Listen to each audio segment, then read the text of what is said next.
Assalamualaikum warahmatullahi wabarakatuh. Selamat siang, Ananda kelas 10 ATBH SMKS 1 Gunung Kijang. Kita berjumpa kembali pada mata pelajaran pembiakan tanaman. Kali ini kita akan membahas tentang K3 pada bidang pertanian. Adapun kompetensi dasarnya untuk materi ini adalah Anda semua di akhir materi diharapkan dapat menerapkan K3, yaitu keselamatan dan kesehatan kerja, kemudian mampu mempraktekkan K3 dalam kegiatan produksi tanaman sesuai dengan standar K3. Baik Anda semuanya, kesehatan dan keselamatan kerja atau K3 itu erat kaitannya dengan keselamatan dan kesejahteraan serta kesehatan manusia yang bekerja di sebuah institusi maupun lokasi proyek.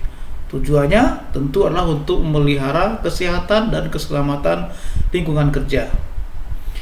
Dengan penerapan K3 tentu akan melindungi pekerja, rekan pekerja, keluarga pekerja, konsumen orang lain yang juga mungkin terpengaruh dengan kondisi lingkungan kerja.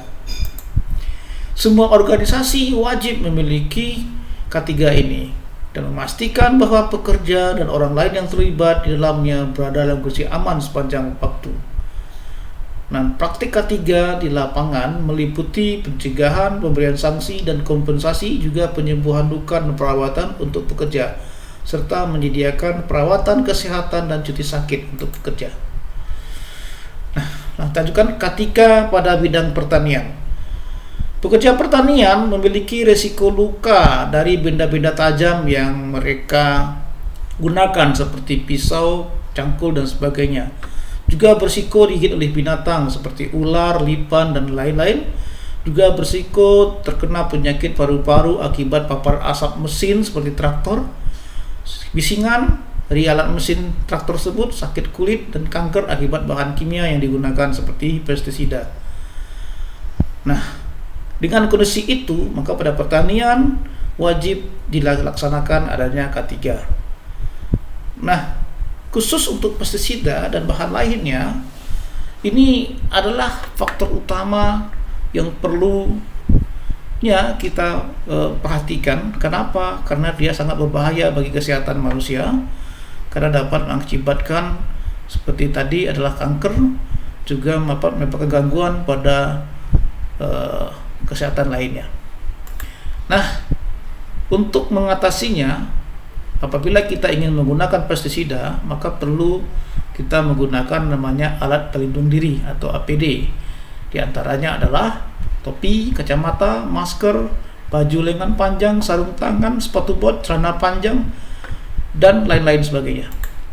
Apa fungsi dari alat APD ini? Ya, topi tujuannya adalah agar mencegah masuknya racun melalui kulit kepala.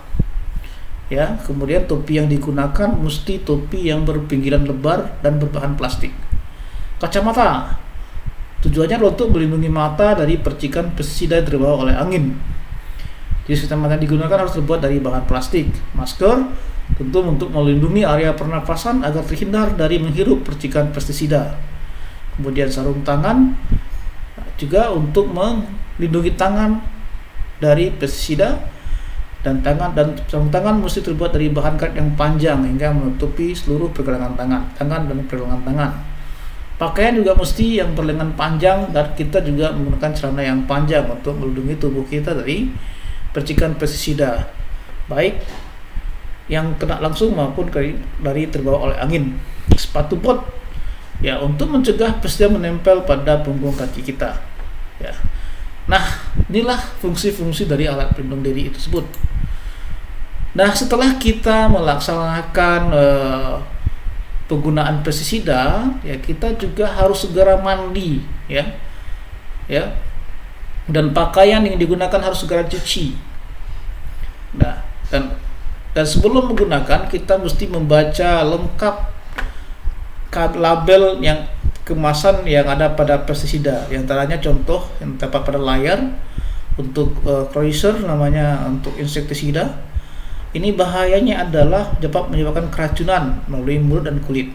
Nah, itulah kenapa kita perlu menggunakan APD saat menggunakannya.